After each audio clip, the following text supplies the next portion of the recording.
sunk an enemy destroyer. Hey team, it's Ripper. Hope you guys are doing fantastic. Today we have a great video with the Lushun DD Pan-Asian Destroyer map that crashed on Alpha. But before we begin, like, subscribe, bell button below if you like what we're doing here and want to support the channel.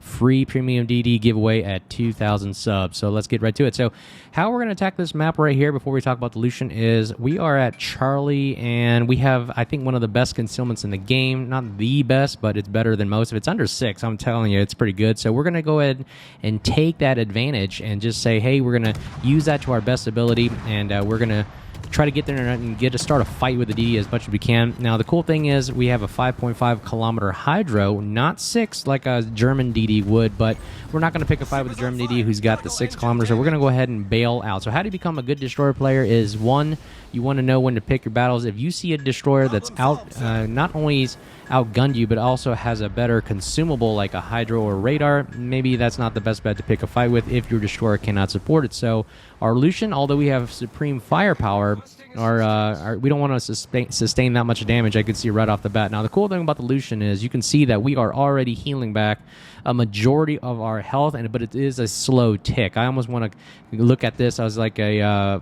what do they call arms race health pool, where you really are just ticking little bits of chunks of health over long periods of time. So that's the good thing about the Lushun. You go in, pick a fight, run away, heal up, start over again. It's kind of that rinse and repeat, very forgiving if you do it correctly. Now, if I had just charged in there and tried to go one-on-one with this destroyer, then I probably would have ate a lot of damage from not only a bunch of supporting ships, but also the destroyer itself, which is sitting in the smoke there, which I can't see because I don't have radar or anything that's supporting or close enough. And my hydro only goes to 5.5. So you can see right there, pick your battles, know when to regroup, reassess, and reattack. So we're not going to go ahead one-on-one with that destroyer. We're going to wait and see, let them have the cap. You don't win games by capping first. You win games by the long duration of the battle and whoever stays alive. The team that has the most destroyers alive survive at the very end, usually win the game. Now, so we're going to avoid Charlie right now and see if we can eliminate one player off the map. So we have a Yamato pushing in right now, but look at the firepower I like about the Lushun right here. We are just going to see if we can pummel as much firepower and be the most distracting player of the map. The fact that he's shooting at us tells us that we are causing more damage to him than anybody else. I mean, why else would he be shooting at me? You know, if you have better shots and targets like broadsides to his left and right, he's not shooting anybody but us. But look, we also have torpedoes going at him. And he made a mistake there. He did not turn into them. Again, these have very, very good load detection. So very scary to see these deep water torpedoes. Not much you can do. And boom! Splash 1. He goes down. And that is our first kill of the day.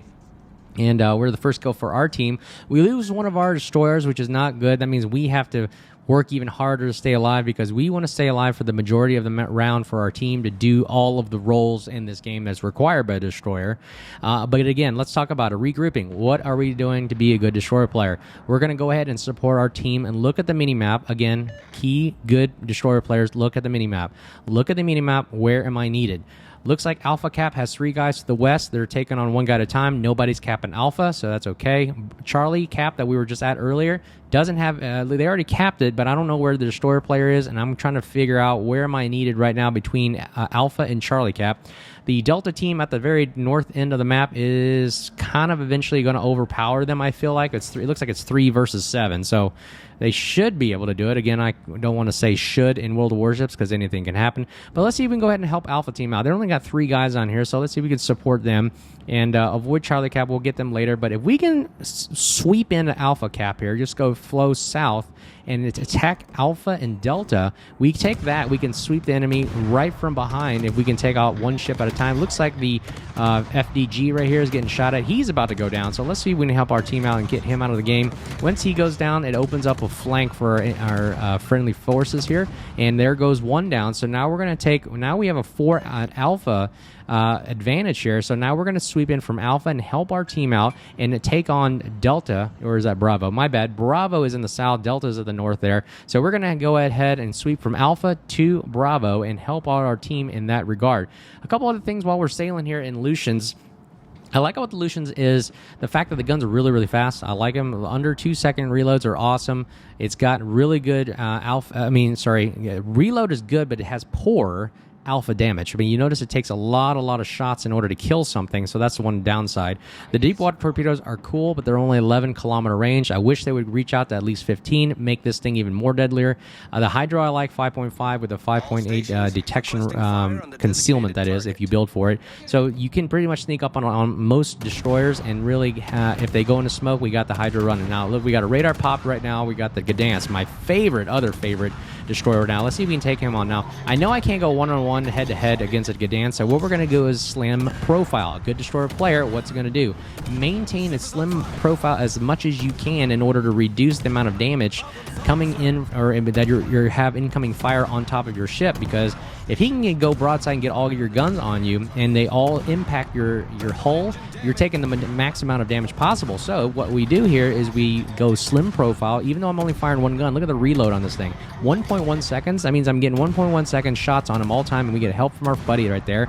And we get the kill, and boom, splash 2. He goes down. That is our second kill for the day, and we are going to go, and you see how all we did there was mitigate the time, or that we were getting exposed to, but maximizing the time he was exposed to friendly fire, because we want him to expose himself and keep firing, revealing his position, while we're constantly just chipping away, little hits at a time. Taking someone down, being very patient with your enemy, allows you to also be a very effective force as well. So that's another good tip for being a good destroyer player. Know when to pick your battles, know when to go slim profile, and then when the timing is right, you can go either a little bit more broadside, exposing your guns so you can get maximum firepower, or you maintain and run away like I did, while maintaining a slim profile, while also getting continuous fire on him. You notice he was struggling, just going weaving in and out. He had an island to deal with. So, again, that was pretty lucky on our part. We had actually friendly fire. But then again, that is the whole point of you maneuvering to slim profile, to maximize the amount of time that the enemy is firing, because you know eventually one of your buddies is going to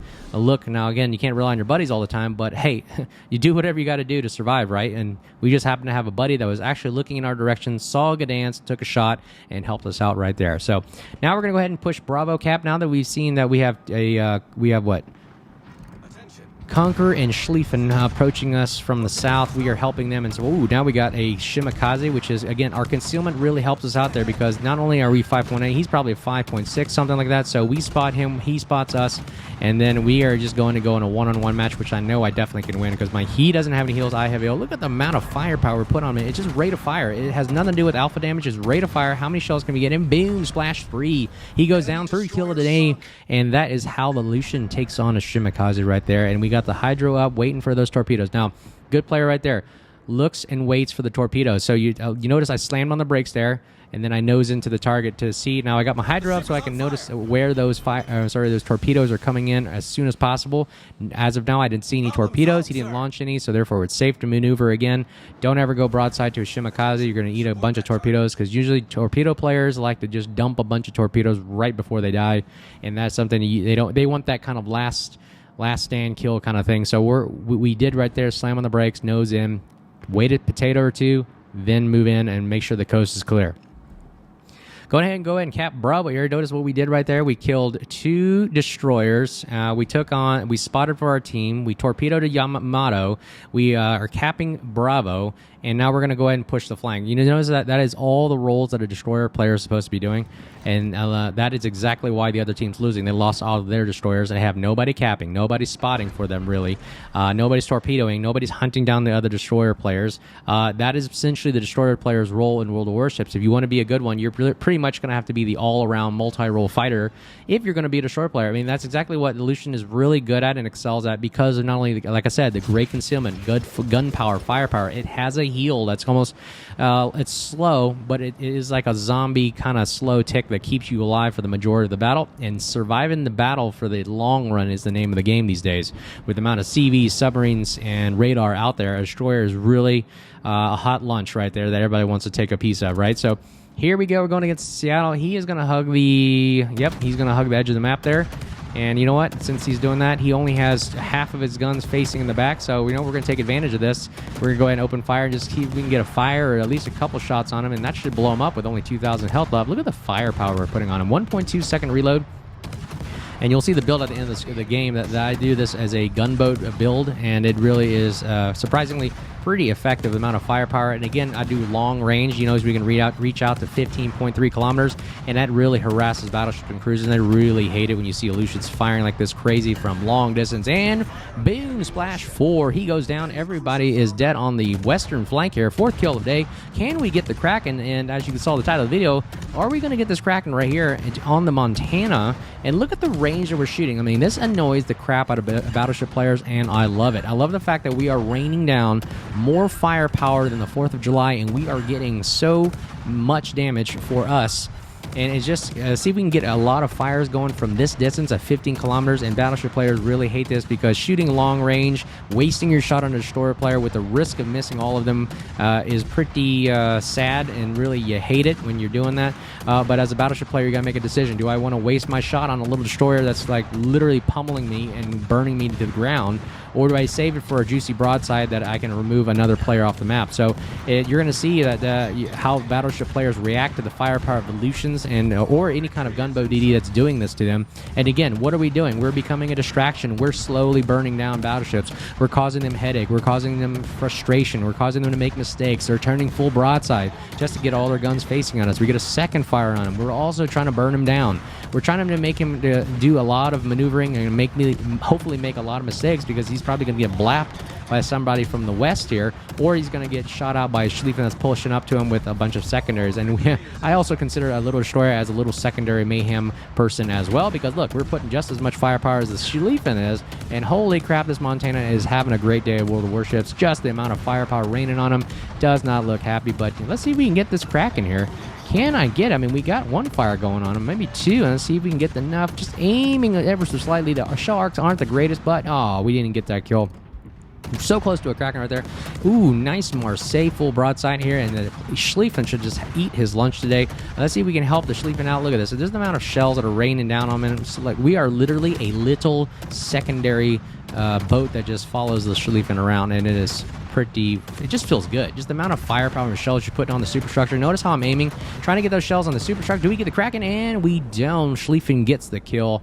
But you notice how we're aiming there? We're trying to basically put the horizon line of our reticle HUD, or the HUD aimer, just on his hull. And I'm just walking the shells onto his superstructure, because that's where the most damage is probably going to happen. These shells, although their high rate of fire, do not penetrate a lot of armor, especially anything above 21 millimeters. 21 millimeters seems to be the sweet spot of most armor, but 19 millimeters is the average of what most superstructures are. And typically that's where your shells come into play. And that's where you get the most of the damage, most of the fires going. And that's exactly why I like, gunboat DDs, because you're providing so much fire. It's easy to aim. All I'm doing is walking on a massive amount of shells onto the superstructure and causing a lot of fire. So this game is pretty much in the bag. That is the power of the Lushans right there. What do I like about it? To sum up again, well, it's great firepower, great concealment, 5.8 concealment with a 5.5 hydro for good detectability if those pesky destroyers like to go into smoke, but just rush the smoke. Revealing 5.5 hydro. Again, that you got to use that at discretion with, again, CVs and radar. A couple other good things I like is the deep water torpedoes. Although I wish they were longer range, they are effective if someone is rushing you. The long duration heals are cool, but you got to be very, very careful not to rush in and overwhelm yourself and bite off too much that you can't chew and handle. And that's pretty much it on that one. The health pool's great, 24,500. It's pretty decent for what you're doing right now. And again, rate of fire, arcs are pretty horrendous. I wish they were a little bit lower, like a Russian destroyer, like a Zorky or Grossovoy. It makes aiming a little bit more easier, but the amount of shells you're putting down on a target right here, I mean, look at the arcs right there. You can pretty much walk them on. Look, I'm just putting the reticle horizon line on the hull right there and just walking the shells on. I normally put 12, 14, and 16, the numbers there you see on the reticle, in the superstructure range, and that typically works for the ranges that I'm dealing with. And you can see right there's a little better shot, so you can see how I'm aiming. And that's exactly why I like the Lushans, and a lot of good DD gunboats right there. But that is how the game. Victory for us, right? 141,000 damage, 4 kills. Build will be at the end of the screen. Let me know what you think of the video. Like, subscribe, bell button below. And on our 2,000 sub, we're going to give away a free premium DD giveaway. Let me know what you think in the comments. If you like the Lushun, do you hate it? Is this overpowered? Is it not? But anyways, thank you guys for all the support in the channel. First in the team right there. Hope you're doing well, and we'll talk to you guys next time. Stay safe. Cheers.